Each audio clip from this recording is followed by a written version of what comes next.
What's up guys, my name is Santino and in today's video I'm going to eliminate all attunements in order from worst to best, and I'm also going to rank them in a tier list. I'm going to go in depth about what's good and what's bad about them, so keep in mind that there really are no bad attunements in this game. All the attunements are viable in their own way. I made this video 3 years ago, so I feel like it's time for a remake. Also, I want to start making Deepwoken content. Comment down below if you'd enjoy this. So yeah, anyway, stick around for the explanations and let's get into it. The first attunement I'm going to eliminate is Bloodrun. Bloodrun's definitely not bad at all, and it could be really good with the right build. It has great mantras, lots of AoE, good damage, and good combos. It's honestly really good for PvP in my opinion. The only problem with it is it's really easy to predict. Most of the mantras have a slow wind up and it's easy to counter if you're good enough. Bloodrun isn't bad at all though. There are just better options for most builds. Anyway, yeah, to start, I'm gonna put Bloodrun in B tier. Next attunement I'm eliminating is Iron Sing. Iron Sing is also really good and it's mainly good for PvP. The mantras are basically made for combos and the damage is pretty good too. Iron Sing is terrible for PvE situations like Diluvian though. The build potential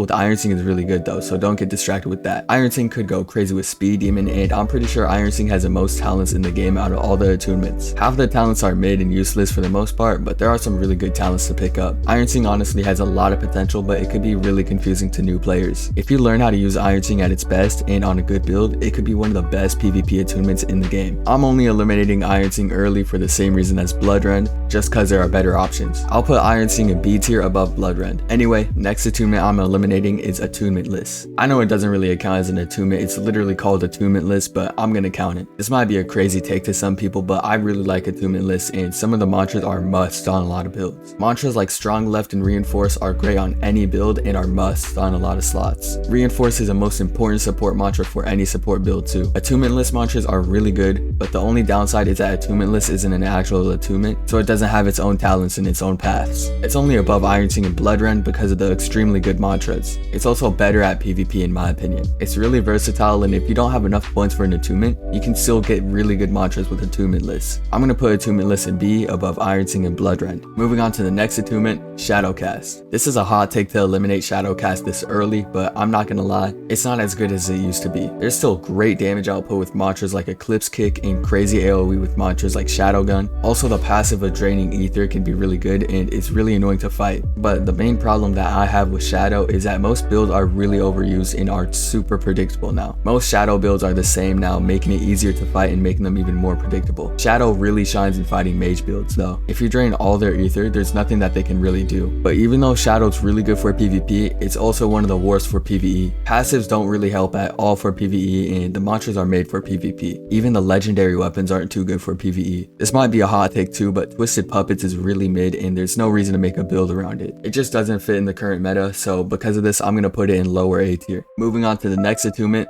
Thunderall. Something I noticed about Thunderall is that the opinions for it are really mixed. Lots of people think it's trash, but other people think it's so annoying to the fight to the point that it's the best attunement in the game. But in my personal opinion, it's just in the middle. Thunderall is really annoying to fight though, I agree with that. With Thunderall, you can be extremely fast and land crazy combos because of that. Thunderall is definitely one of the best PvP attunements though. The combos that you can have with Thunder are crazy and the mantras are very fast like I said. It's also very good for ganks. If one of your friends die and you need to get away, you can just track star with Spark Swap. Thunderall is overall just really good if you learn how to use it in the best way possible. It takes skill for the most part, making it hard for new players, but advanced players can be really good with this. I'll put Thunderall in A tier above Shadowcast. Now on from here, the attunements are top tier. I'm now gonna eliminate Frostdraw. A lot of people think Frostdraw is the best attunement in the game, but personally me, I disagree. Frostdraw is outstanding for PvE though. It's debatably the best for PvE and it really just depends on your build. Frostdraw Mage Diluvian builds can genuinely solo to wave 50 with no skill at all. The Mage PvE Frostdraw builds are crazy. Frostdraw is just one of those attunements that you can really make a build for anything. You can make one of the best PvE or PvP builds if you felt like it. It really just fits with anything that you'd want. And in my opinion, it also has the best selection of legendary weapons in the game. Grand Sudaruska is overall one of the best, and Kyr's Winter can go crazy if used on the right build. Crystallization is also a must need on most Frostdraw builds. In my opinion, Crystallization is better than base Frostdraw. Chilling doesn't do much, but Crystallization increases damage and makes combos so much better. I almost forgot too, they added a new Steam Path for Frost and Flame, and the Steam Path is super good. It has a ton of damage output really fast and it's great for combos. It might be a little too early in my opinion, but from my experience it might be meta for PvE. Anyway, yeah, Frostdraw is great, so I'm putting it in S tier. Next attunement I'm eliminating is for sure one of my favorites, and that's Gale Breath. Gale Breath can honestly be the best attunement in the game if used right, and in my opinion this might be a crazy take for some, but I feel like Gale Breath is the best PvP attunement in the game. Suffocation is genuinely a broken passive. Gale mage builds are really good in PvP because they're free counters to other mage builds, arguably a better counter than Shadowcast. If you don't know what Suffocation does, it prevents the user from using mantras when proc. All Gale mantras are really good too. Astral Wind, Gale Lunge, yeah, just most of the mantras are great for PvP. I also forgot to mention how good the mobility is. Gale easily has the best mobility in the game. The trackside builds with Gale are honestly really good and just funny to watch. Haunted Gale improves in movement speed too. Haunted Gale is honestly one of the best attunement paths in the game. Talents are really good and a lot of them are must needs on Gale Breath builds.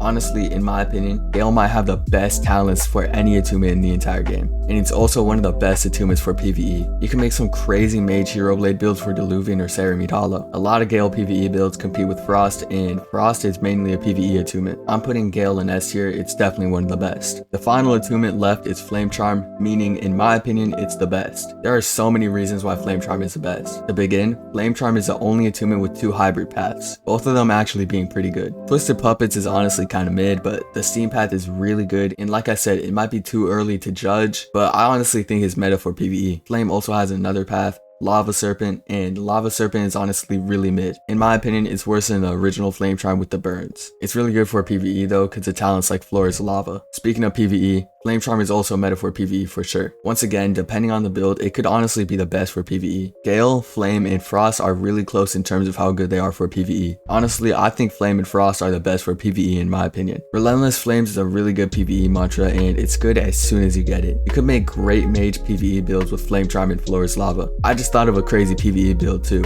You could go Floor is Lava, Flame, Frost Draw, Steam Path, Mage, PvE build. That sounds complicated, but it has potential to be really good. Honestly, there's so many good things about Flame, I'm gonna just list them out. It's meta for PvE, burn damage is really good, it's great for PvP, crazy AoE, good for support, it's any build in the game, versatile mantras, and it's just annoying to fight. Over the last 2 years, the devs have been slowly nerfing Flame with items like Parasol Planter, so we never know, maybe next month Gale Breath will be the next best attunement. Honestly, it's really close between Gale and Flame, but in the end, I'm putting Flame at the top of S tier. Like I said earlier, Flame is great for everything in the game, support, PvE, and PvP. Therefore, it's also my favorite. Let me know down in the comments below how I did and what you change about my list. I'll be checking all the comments, so comment your list down below. Join my Discord to play Deepwoken with me, like and subscribe if you guys enjoyed, and yeah, bye.